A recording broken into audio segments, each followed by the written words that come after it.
To give us more insights on the ongoing protest. Joining us now here in the studio is activist and actress May Paner, also known as Wanna Change. Magandang hapon, May. Hi, May. Hi, good afternoon to both of you. Mabigat ba? Ay, hindi naman. Dinesign ito para mabuhat ko 4.4 pounds. Paliwanag mo nga. Hindi, may story dyan si May. Sige Dala-dala niya yan kanina in the rally, right? May tatlong costume change ka. Hindi kasi napag-usapan namin sa rally that there will be 3 segments. Okay. The first segment being, how did we get here? So, nandun naman ako, ang costume ko nun, Imelda. Okay, so I was Imelda Marcos. The second segment is, what are we doing now?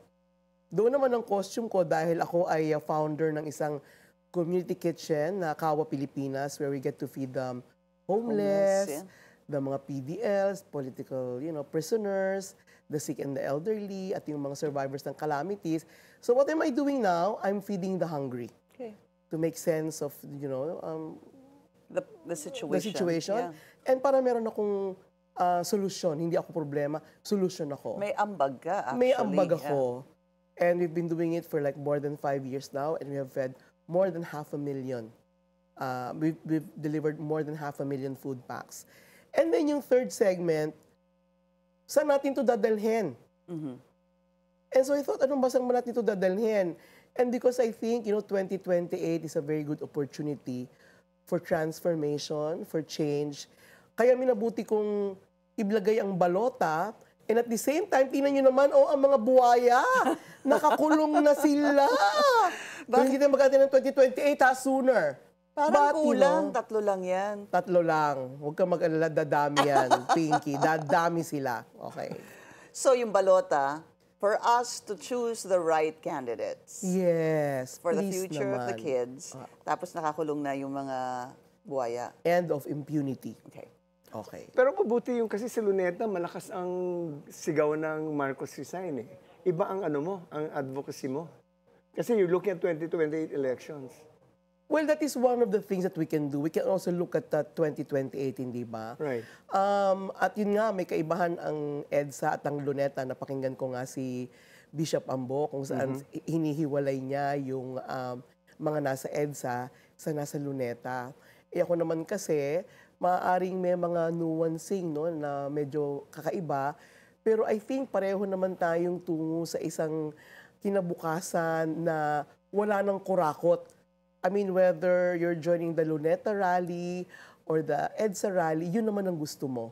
And ako nga, dahil nakatingin pa ako sa mas malayong bukas, I'm really hoping for us to unite. Na ang pinagdarasal ko na sana ang oposisyon, ang kandidato para presidente at vice-presidente, pagdating ng 2028, isa lang. Kasi pag maghahati-hati pa, naku, si Sara Duterte na ang magiging presidente natin. Lord, wag naman Lord. Yun lang ang akin, ha? So talagang ayaw mo na yung kay Sara? Ikaw ba, Edwin, pag tanungin kita, gusto mo pa? Tatanungin kita, ba't ayaw mo kay Sara? Principally, ano ang pinaka-reservation mo kay Vice President Sara? Well, I mean, di ba sabi nyo nga, cancel corruption now. I mean, she's had her share and she has been asked, but she doesn't even want to answer her corruption cases. And so how can we have trust that she is fit to lead us? But her defenders kept on saying, i-compare mo naman sa flood control, billion-billion ang ninakaw ng mga yan. Tapos si VP Sara, million lang ang kino-complain sa kanya. Ganun ba yun? Na nga, ano ang sagot mo ron? I-absuelto mo pagka medyo mababa lang. Hindi po pwede, hindi ba? Kung ikaw naman yung magulang, natuturo ka sa bata, kailan ka ba magsasabi, huwag kang magnakaw pag matanda na? I mean, Huwag ka magnakaw ng marami. Konti lang. Moderate your greed, anak. Pag ang ninakaw mo, konti lang. Matagal na nating narinig yung moderate your greed. Huwag naman sana. I think yun nga yung matinding problema natin, na-erode na natin ang ating mga values, And that is why, hindi ba, ganyan ang nangyayari. Alam bang yung aking kasama nasa City Hall kahapon? Sabi niya, Maya, in the time of this guy, nasa City Hall ako. Alam mo kung anong narinig ko? Sabi ko, Sabi, hayaan mo na sila magkagulo doon. Basta ako kailangan mapaaral ko ang mga anak ko. Tapos, nung kinukuha ko na yung papel ko, alam mo kung ano sabi ng mama? Ate, mahirap to kung ikaw pa aayos. Ako na. Pamirienta ka na lang sa amin, ha? Uy. Sabi ko, Lord, wala eh. Yeah. Tuloy-tuloy lang, business as usual. And this is in the City Hall. Local to. Yeah. Local to. So, parang sa akin, ano ba? What will it take for us to actually transform and not accept this kind of behavior? Eh, ang sa akin naman, kung mabago naman natin ang kagandahan, lahat naman tayo makikinabang eh. So hindi ba? talagang whole of government, whole of society approach. Oo, Di ba? because the problem is so systemic. Yeah. Talagang to the cellular level eh. Alam mo yun, and I'm sure we cannot point our fingers to the corrupt. Because hindi naman mangyayari yun kung hindi natin pinayagan eh. Hindi, tsaka tayo din, I mean, aminin din natin, may ilan sa atin na the simple stuff, yung mahuli ka sa traffic. Oo. Ayaw mong bigay yung lisensya mo kasi ayaw mong ma-hassle ka. So, bibigyan mo na lang. So, some of us are also part of the problem. So we're all complicit in one way or another. Oo, meron nga lang talaga na dapat naman ikulong. Huwag naman yung halimbawang walang makain ng pamilya mo, hindi ba kinailangan mong kumuha ng corned beef, hindi ba hanggang ngayon nakakulong ka pa, pero yung mga plunderers in the billions, eh, di ba, naka-jet, alam mo ang mga anak nag-aaral abroad, ang mga bag, mga Birkin, you know, meron din namang ganon. Pero ang sinasabi ko lang, malalim yung kailangan nating paghugutan para sama-sama nating masolusyonan ng problema ng But corruption. how do we get there? As you mentioned a while ago, these rallies have proven to be different groups having different calls. For example, there's a group that's just calling for stop corruption. May group naman na ganun pa rin, anti-corruption, pero BBM resign. May grupo din namang anti-corruption, pero BBM VP Sara resign.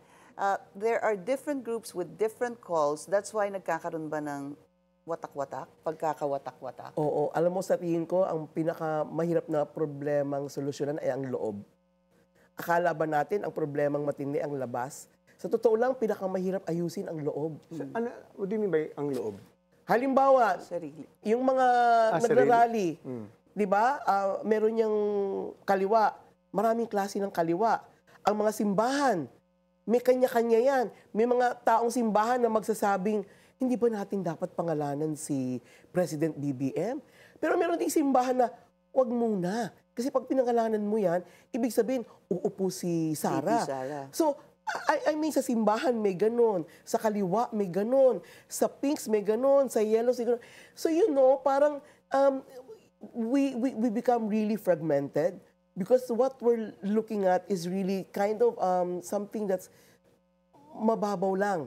Hindi natin makita yung mas malayo na mas kailangan, we have to take risks eh.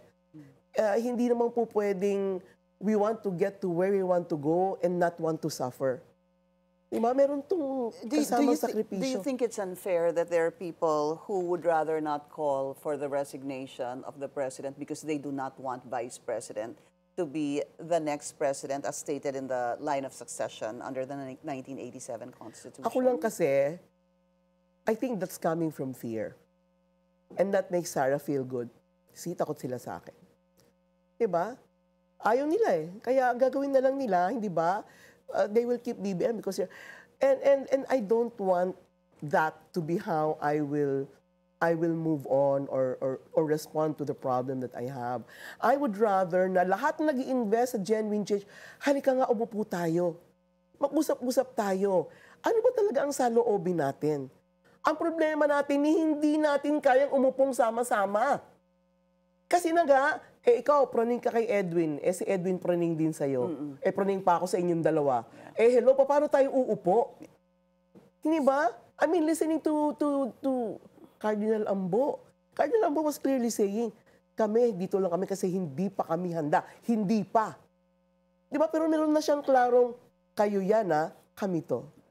Imbes na, halika nga, alam ko magkaiba tayo eh. Pero baka naman sa ating shared humanity, merong part na mag-intersect tayo. Alamin natin yon. Pero matagal na yung problema yan eh. Alam mo yan, Edwin. Exactly, that's why. Alam natin yan, kaya lang, pero may mas lalala pa ba sa hirap na hinaharap natin ngayon?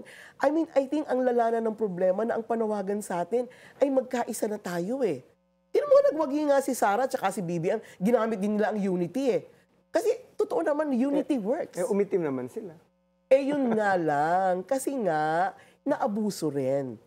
But I guess the call is to be authentic, to be genuine, to really want to sacrifice so that we can look at the bigger picture. Where all of us, di ba, ay makikinabang kasi matatapos ang korupsyon at tayong lahat ay tataya. Pero hindi naman po pwede, ay naku, wala akong tiwala sa'yo, Pinky, I'm sorry na lang I mean, yung ginawa mo sa akin dati, hindi ko malilimutan yun. Baka siguro dapat magpakain ka tulad ng ginawa mo pakain sa amin sa bahay mo. Alam mo, kaya ganyan ang ginagawa ko ngayon. Nandun ako sa feeding because dati pag nagtutungayo ako sa kalsada, di ba, mga walang hiya kayo, mga korap kayo, wala naman nagbago eh. Nakulong ako nung panahon ni Marcos, sinong presidente ko ngayon? Si Marcos pa rin, di ba? Pero pag nagpapakain ako sa mga homeless, sa Kalaw, okay, sa post office. Kaya yun ang ginawa mo dun sa What Are We Doing Now? Yun ang ginawa ko sa What Are We Doing Now. Dun sa programa. Alam mo yung mga homeless na magpapasalamat sa'yo, na alam ko, nandun ako sa sikmura nila, kadugtong ko sila, alam nilang mahal ko sila. Meron akong nagagawang konkreto eh. Okay. Maybe as a last question, where do you see this going? Because if Senator Drilon was saying a while ago na kumonti ang nagrarally, and I think I asked you that also prior to you coming on air, what do you think will happen with the situation? Alam mo, ayaw ka namang mawala ng pag-asa. I really like to come from hope. Na, kasi bukod dun sa katsakahan natin, meron pa namang universe na maaaring, tutulong sa atin. So, I will keep on doing what I will do. And I will want to be creative. Diba? Sabi nga ni Einstein, diba? You cannot solve the problem of the present using the same kind of consciousness that actually created it. So maybe we are being called to get out of the box. Diba? To use another kind of consciousness where our shared humanity can come about. Okay. Baka it's about time. Alam mo, maganda yung sinasabi mo. Think about it more. Think about more concrete steps and come back again and offer your insights with us. Ha? Sure. So, maraming salamat. Thank you so much. Thank you for having May me. Paner. Thank you and for dressing up for us again. Maraming salamat. Salamat po, salamat.